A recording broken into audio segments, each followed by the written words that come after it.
very much. It's nice to see you. And today we're announcing the creation of the U.S. Strategic Critical Minerals Reserve, the first ever stockpile of critical minerals that you've been hearing so much about. We have the greatest experts on earth behind me for civilian use in times of emergency. We're pleased to be joined on this occasion by General Motors CEO Mary Barra, who's setting records, huh? I hear you're doing unbelievably. 24 hours round the clock, your factories, and you're building brand new factories. Amazing. Great job, Mary. Of course, it helped that you have a president that knows what he's doing. But it's a great job. Proud of you. As well as founder and executive co-chairman of Ivanhoe Mines, Robert Friedland. Thank you, Robert. Thanks as well to Secretaries Marco Rubio, Scott Bessent, Doug Burgum, Howard Lutnick, and Export-Import Bank Chairman John Yovanovitch, along with Senator Bernie Moreno and Congressman French Hill and Bruce Westerman. Thank you all. Thank you, French.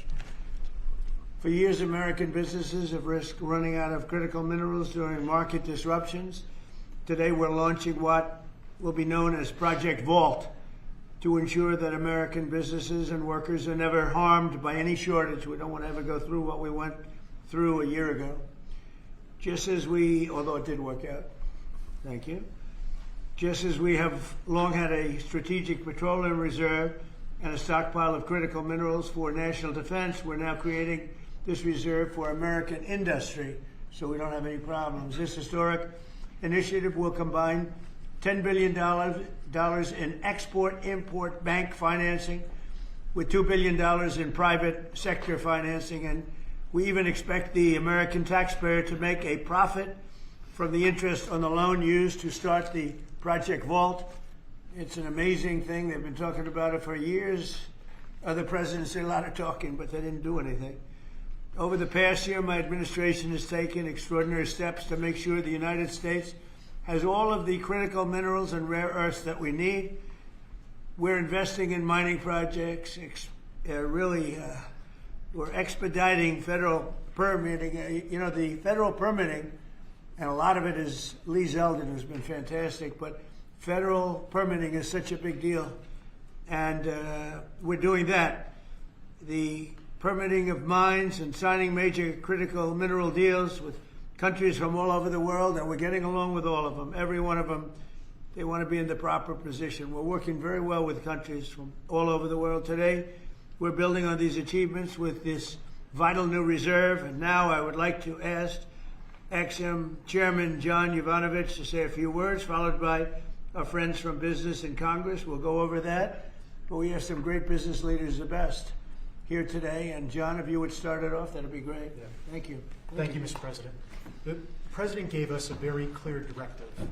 By clear directive, it was much more of an order for us to figure out how to, for the first time in American history, create a strategic critical minerals reserve in a way that would benefit the non-military manufacturing complex. And the challenge was enormous, not simply because it had never been done before, Mr. President, but we knew that you expected us to deliver in a big way, in a way that was scalable, in a way that was designed for long-term success, and in a way that would help revitalize our domestic mining industry.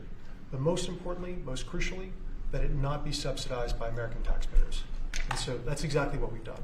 Mr. President, what you've announced today is a truly uniquely American solution. It brings together our capital markets, which are the best and biggest in the world, with our manufacturers, our innovators, our miners, all pitching in to make this possible. Now, these things don't happen without the best and the brightest within industry being at the table. And Mr. President, everyone wants to engage with this administration, with your administration. The key ingredient here was your call to action. Your call to action allowed us to bring together the best players in the market, sometimes the fiercest competitors, getting them to work together to come up with a creative solution. Now, in addition to our great team at the Export-Import Bank, who worked around the clock, led by Brian Greeley, Jeff Wilson, Sarah Whitten, many others, we benefited from having the biggest manufacturing CEOs, the smartest market players at the table, all looking to solve this problem. So what we have with Project Vault is marrying the capital solution with what we need when we need it most. And the best part about it is that the American taxpayer will earn a return on financing the first ever strategic critical minerals reserve in history. And we thank you, Mr. President, for allowing this to happen. All of the people around us today help make it possible. Our cabinet secretaries, our top CEOs, their teams, top market players, whether it be GM, GE Vernova, Boeing, Clarios, Google, Mercuria, especially Brian Fallick, Hartree, Traxxas, our friend Robert Friedland. All of us work together, Mr. President, to deliver this for you, and for the American people, so that manufacturers and workers all across the country can rest assured they'll have what they need when they need it most. So, and you're covering everything with this, we're not just doing certain minerals and rare earths, we're doing everything. Everything on the critical What list. about magnets? We're focused on the critical raw materials, and we anticipate that led by our great manufacturers, will help breed even more solutions. Great job. Thank you very much. Secretary. Doug Burgum, please. Mr. President, again, I want to echo what John said, which is a great thank you to you. You've set the direction, and when you took office, you've done more in the last year for mining and minerals in our country, perhaps than any president in history. Just like drill, baby, drill, you said mine, baby, mine. And what's happened in our country is you've led us through deals with equity deals for the first time. The United States of America is driving equity deals to help sustain and balance this market. You unlocked Alaska with the Amber Road project. That opened up over 1,700 mining claims in Alaska. And of course, on beautiful clean coal, we've got critical minerals that are co-located with that coal, and we've unlocked that. The Biden administration did 0 coal leases during the last 4 years. You've done hundreds of millions of tons of coal leases. That's going to help drive electric prices down in America. Permitting, you mentioned this in your remarks. There were some permits that it's lingered for 29 years. They got done in 4 months last year under your administration. And under your emergency authorities, some of these permits got done in as short as 12 days. You helped create a club of nations to help balance out the fact that we didn't have markets that were functioning around critical minerals. You led off with Australia, Japan, Korea, Saudi Arabia, and Thailand. This week we'll announce 11 more countries that are joining that club of nations as part of this global coalition. And behind that in the pipeline, there's 20 more nations that want to join under your leadership to allow for trade of critical minerals. And then here we stand today with the teamwork that was described. This would not have been possible without the incredible cabinet that you put together. Marco Rubio, Scott Bessent, Howard Lutnick, Chris Wright, and many others were involved in bringing this together through the vision. Standing with us today are some of our chairmen of our great congressional leadership who also have supported this and helped us find a way to do this without any appropriations. This is happening without tax dollars. And of course, our team on the ground here at the White House, including David Copley and everybody else at the NSC, David leading the global supply chain work, the folks working with the Ex-Im Bank team, working around the clock to make all this happen. So again, when you lead, when you put out a challenge, the teamwork happens. And then here we stand today. This is the largest Ex-Im Bank deal in the history of the Ex-Im Bank by more than double. And this is going to help drive national security. It's great for American manufacturers. It's great for American workers. Congratulations, President Trump. Thank you. You're doing a fantastic job, Doug. Thank you. Could I ask Mary Barra, the Chairman CEO of General Motors, which is setting records every single day, and she's doing a fantastic job, to say a few words and also discuss how good the car business is now in the U.S., please. Well, Mr. President, I want to thank you for your commitment to strengthening U.S. manufacturing and supporting the auto industry. I also want to thank your cabinet and members of Congress and the whole team here that made this possible today. Having a resilient supply chain is critical for our nation, and it's critical for all industry, especially the auto industry. We have been strengthened with many of the different policies that have been put in place over the last year. So I want to thank everybody for that. It not only supports U.S. manufacturing, it supports job creation, it also supports the consumer. So thank you. And business is held very strong. We still see a strong consumer, so I'm excited about 2026. I think it's going to be a record with all of your new plants opening up and everything else in our country. So in our country. Robert? Please. Mr. President, thank you so much for what you've achieved. Everything we touch, we either grew it agriculturally and you've helped the farmers, or we mined it. All these cameras you see in front of you, they were mined. Every time you pick up a hand phone, it was mined.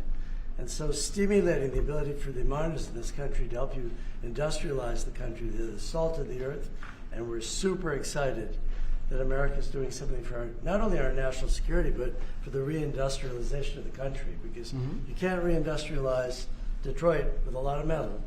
And I'm telling you on behalf of every miner I know, they're elated at the breakthroughs that have been achieved here. They'll make a lot more cameras in the future. And maybe you can help us teach everybody that everything you touch like that, somebody mined it. And we need your support, and we're really happy to get it. And congratulations, you're in the Hall of Fame. Is that the Rare Earth Hall of Fame or Minerals Hall of It's a Fame? bunch of pictures of dead guys that go back to Herbert Hoover, who was a miner. Mining's down to 1% of the S&P 500, but really everything you touch needs mining. And this is the first administration, with your support, where we've got hope. We can go out and really do it. So, I last met you in Saudi Arabia with Mohammed bin Salman. We're working in Chile. Right. We want to bring these metals back to the United States and refine them and use them right here. And the vision of this administration, Howard Lutnick's been helping a lot. A lot of people at Exim Bank have been helping a lot. I'm just telling you, the morale of the miners is sky high. You're doing a great job. Thank you very much. Congratulations. That's a big deal. Thank you. Thank you. How about French Hill? Say a few words, please. Thank you, Mr. President. Well, on behalf of Congress, Chairman Westerman can talk about how he's helped unleash the ability to mine through permitting reform. And Senator Marino and I serve on the House Financial Services Committee and Senate Banking Committee. And we're best in this country when we take the private sector and we leverage it to unleash the directions that you're made. And so together with our reauthorization of the Exim Bank, we leverage that resource with private sector dollars to make this a success, and it's going to be a huge strategic change in America's industrial capacity. Big difference, right? Big difference. There's never been really anything like what we're doing. Bernie, please. Not to be hyperbolic, but if you hadn't been elected, the auto industry in America would be over. The country would be completely over. The country would be over. Well, but the auto industry would have been gone first. What the Democrats had done with electric vehicles, the mandates, what you were able to accomplish last year, Secretary Lutnick, what Secretary Bassett was able to do with your leadership has transformed the auto industry. And I tell you, it's never been better for people in the auto industry. I hear from all my friends, they are elated. And the worst part is that the people that you really saved were the car dealers in California and New York and New Jersey. Right. And they fought me all the way, Mary, right? They fought me all the way, and now they're saying thank you very much. But you're doing a great job. Thank you, Bernie. Scott? Sir, as you always say, economic security is national security, and a country does not have sovereignty if we don't have control of our critical minerals, don't have control of our steel production and our industrial base. And thanks to the work of everyone here through your leadership, this was a public-private partnership that only you could have assembled, and we are taking back our sovereignty, and we are going to have this Vault project, a strategic mineral reserve. And I can't tell you how innovative and exciting this is, and the level of security it is going to give us going forward is phenomenal. And how is your new, and I think new and improved Fed chairman doing? How's that all going? So he's off to a great start. I think so. He had so much built-in credibility, and as the American people, smart people, like Representative Hill, the Senator Marino, they already knew him, and as the American people get to know him, the important thing is that they will be able to trust the Federal Reserve to steer the economy for them. He's going to do great. Howard, please. So, prior presidents took America for granted. They let our critical minerals only be controlled by China. They let our mining business go to hell by closing all the mines, closing our coal plants while China opened them. They let our auto industry, right? We used to produce 75% of our cars in America, and when Biden left, it was below 50%.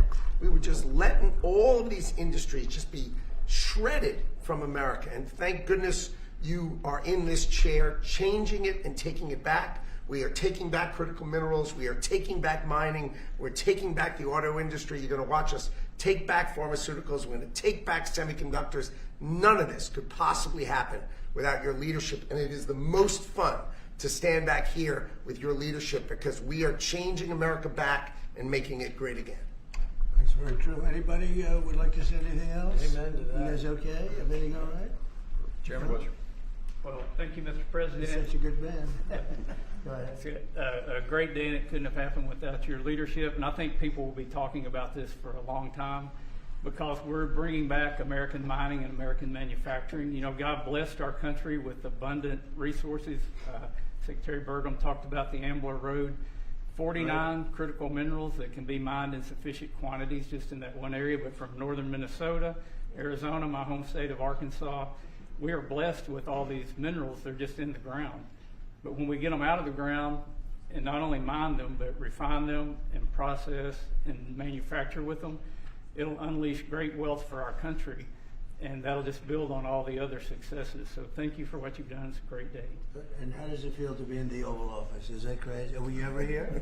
No, I've never been here, sir. but Most it's people fantastic. haven't All been. the Mary's gold. been here a little bit, right? But it's a special place.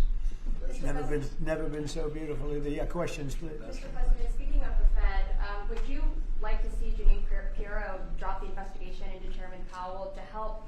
Senator Tillis has basically said that he's not going to really be working That's with why the he's not a administration senator, to help bring war. So would you like to see the No, she's investigation going go to away? take it to the end and see.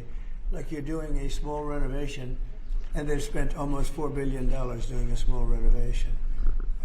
I'm doing buildings. I built a hotel, the Waldorf is called, and I did it for around $200 million. It's a much bigger job. They're spending almost, it could be $4 billion. I tell you what, I don't even see an end in sight. I feel badly for the new Fed chairman, because he may not have an office for 4 years. I don't know what these people are doing.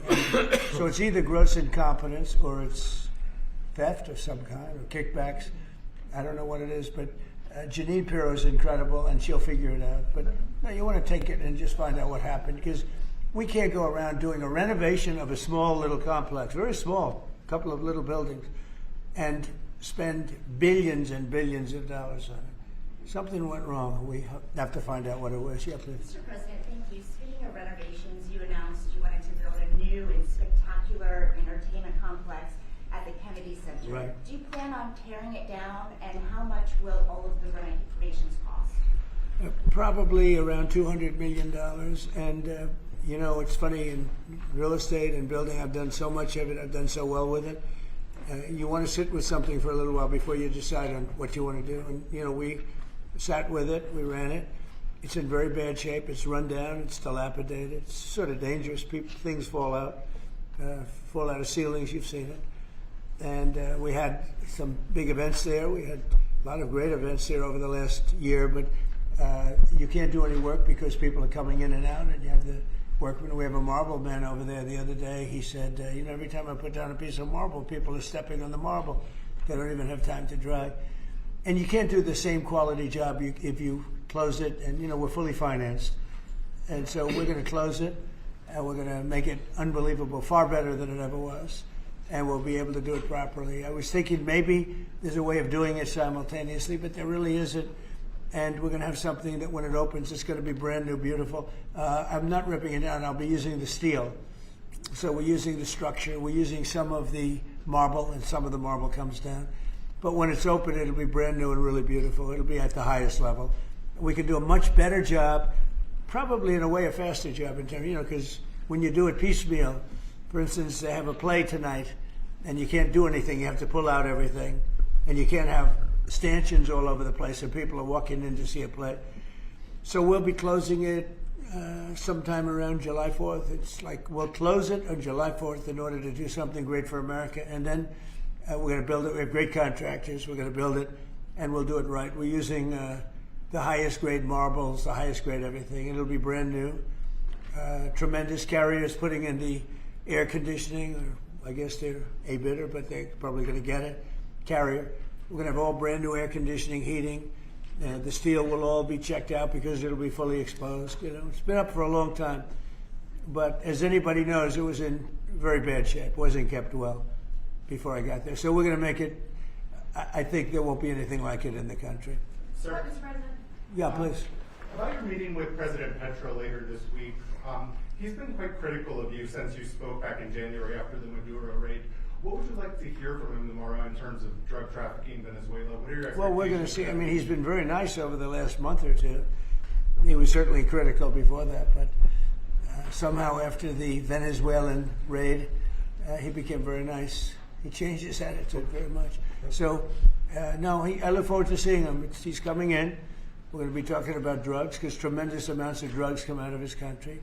And I look forward to see. We're going to have a good meeting. Yeah. Mr. President, Steve? Steve Witkoff is going to meet with the Iranian Foreign Minister on Friday. What are you hoping he'll get out of that meeting? Well, you're going to have a lot of things are happening. You have Iran, and you have Russia, Ukraine, and you have the Middle East. We have a lot of things going. A lot of problems were here for a long time before I got here.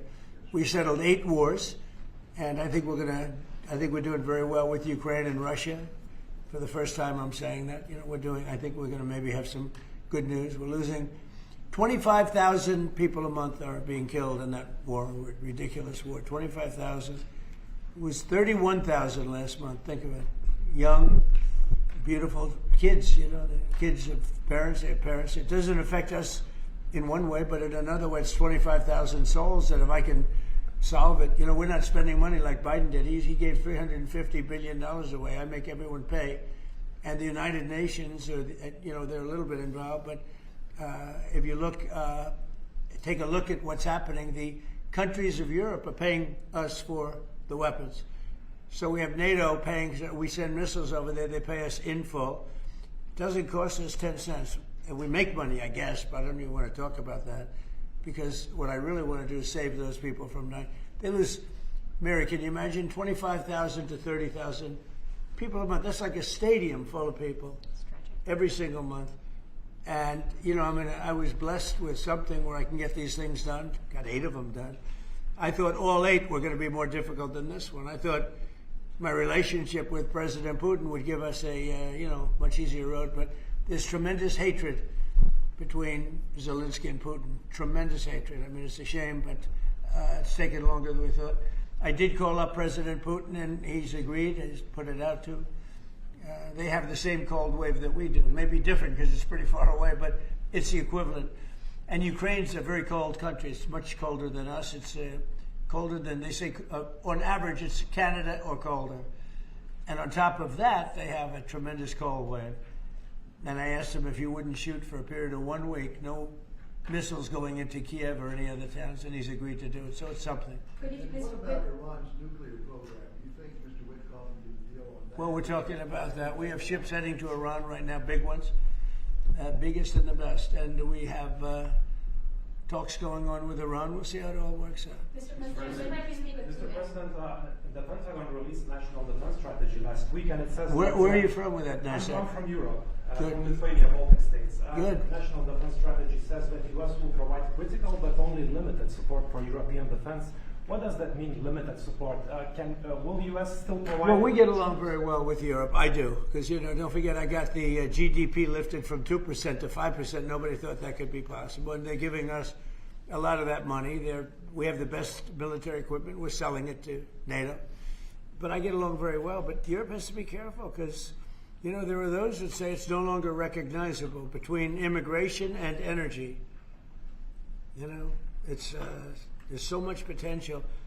In UK, you have the North Sea oil, and they basically closed it down.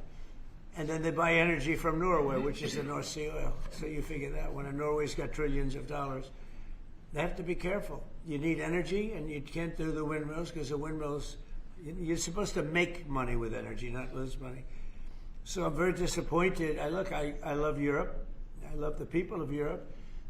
And they have to be very careful. They're at a tipping point. You have tremendous immigration problems, and you have tremendous energy problems. It's a bad combination.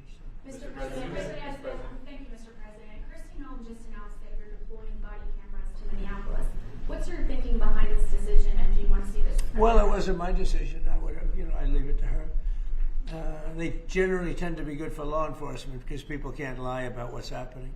So it's, generally speaking, I think 80% good for law enforcement. But if she wants to do that, I'm okay with it. Remember one thing, we closed the border. I got elected on a disastrous border.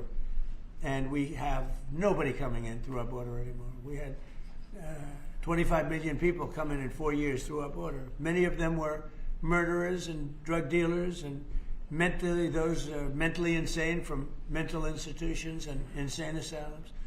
And now we don't have anybody coming in. For 9 months now, I mean, they actually report zero. We have 0 people coming in, which I find hard to believe, but the Democrats do that report. They tend to be left-leaning that do that report. So I assume it's true. If it's not, it's a very tiny amount of people. But we basically have a tremendously perfect, strong border. And also, crime levels are at the lowest point they've been in 125 years. Since 1900, we have the best numbers. And that's despite the fact that we had a lot of criminals and murderers. 11,888 murderers came in. And we have the lowest numbers that we've had in 125 years. So, we're doing a good job. If she wants to do the camera thing, that's okay with me. Mr. President, there was one homicide in D.C. during January. Do you think this is due to your efforts, and do you think blue states should see this as a sign that they should cooperate with you? Well, if there was one, I mean, we haven't had one in a long time. D.C. has become a very safe. There was an in-house homicide. It was in-house. It was a dispute within a family. We have had virtually no crime in D.C. D.C. is now considered a very safe place, and it should be. It's our nation's capital. And we sent in the soldiers. I read the Washington Post this week, and it was incredible. They were trying to determine how did we get so low numbers? The low numbers in D.C. because we have very little crime, if any. And they talked about everything except for the fact that we put our National Guard and great soldiers inside our city. They didn't want to mention that. It's how dishonest. Because if we didn't do that, you'd have tremendous crime in D.C.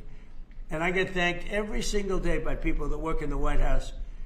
People, young ladies, men, they come up, thank you, sir, for making D.C. so safe. They walk to work now. A year and a half ago, they wouldn't have walked to work. They would have been killed or mugged or something would have happened to them. So it's, it's a great honor, but you got to read the story in the Washington Post. They do it. Crime is way down in D.C. Now, what's the reason for it? The reason for it is we have very big, strong, good-looking soldiers standing around. And I think they make the place look better. But this is our capital, and we have a very safe capital. We had a very dangerous capital before. Yeah. Sir, yesterday you said you were speaking to people about Cuba to reach an agreement. What Right. sort of agreement are you hoping to reach? Is that with the Cuban government? Well, it's a What would you failed like to see nation from now, it? and they're not getting any money from Venezuela, and they're not getting any money from anywhere. It's a failed nation. Mexico is going to cease sending them oil. So I'd like to take care of the people that are here from Cuba. You know, we have many people that came from Cuba that were thrown out of Cuba or that fled Cuba. They came over on rafts. They went through shark-infested waters. I don't know how they did it. And it was many years ago. Many would like to go back. Many would like to at least visit their relatives. And I think we're at a pretty close point. We are dealing with the Cuban leaders right now. Mr. President, the Wall Street Journal reported that the royal family of Abu Dhabi invested hundreds of millions of dollars in your World Liberty Financial. Can you explain why you decided to take that investment? Was that a transaction? Well, I don't know about it. I know that crypto is a big thing, and they like it. A lot of people like it. The people behind me like it. My sons are handling that. My family is handling it. And I guess they get investments from different people, but I'm not. I have all I can handle right now with Iran and with Russia and Ukraine and with all the things we're doing. So I don't know exactly, other than, I'm a big crypto person. I'm the one that probably helped crypto more than anybody because I believe in it. And the reason I believe in it is because if we don't do it, Scott, I think we can say then China's going to do it. Right? Yes, sir. If we don't do crypto, then China's going to do it. And it's just like AI. We're leading AI by a lot. And if we weren't leading, China would have led. They're very capable. They're very good. What do you have to say about that? You've made America the digital asset capital of the world. We did the Genius Act for stable coins. Many of the people standing up here are working on the Clarity Bill to I hope it gets done. Market structure. Yeah. And we're bringing U.S. best practices to an exciting the new industry, digital assets, innovation, and it spreads everywhere. So the U.S. And do you agree that if we didn't do it, China and others would, but China would? Oh, China would have had the lead, and then others around the world in terrible jurisdictions would have been doing it. And on Iran, sir, can you say what your threshold military action is? Well, I can't tell you what I'm going to do because right now, we have a tremendous force going there, just like we did in Venezuela, even bigger. And they'll be there soon, and I'd like to see a deal negotiated. I don't know that that's going to happen, but I mean, if I knew I wouldn't be able to, I wouldn't tell you. I'd be very foolish if I would tell you. But right now we're talking to them. We're talking to Iran, and if we could work something out, that'd be great. And if we can't, probably bad things will happen. Mr. President, on the government shutdown. Yeah, please. On the government shutdown, do you think there could be a resolution of this issue? And have you gotten I do. assurances from House Republicans? Well, I spoke with Speaker Johnson. I spoke with Leader Thune. And I think they're pretty close to a resolution.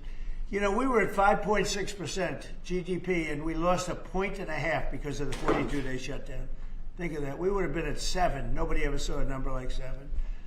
And I think, Howard, probably 1.5 points was the number, right? 1.5 for the shutdown. Exactly right.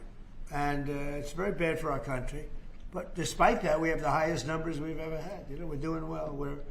We're going right through it. But I will say that I spoke with Senator Schumer numerous times, and I don't think they want to see a shutdown either. Mr. President, are you going to sue Trevor Noah? Last night in a post, you alluded that something could become. Yeah, well, he said that I spent time on Jeffrey Epstein's island.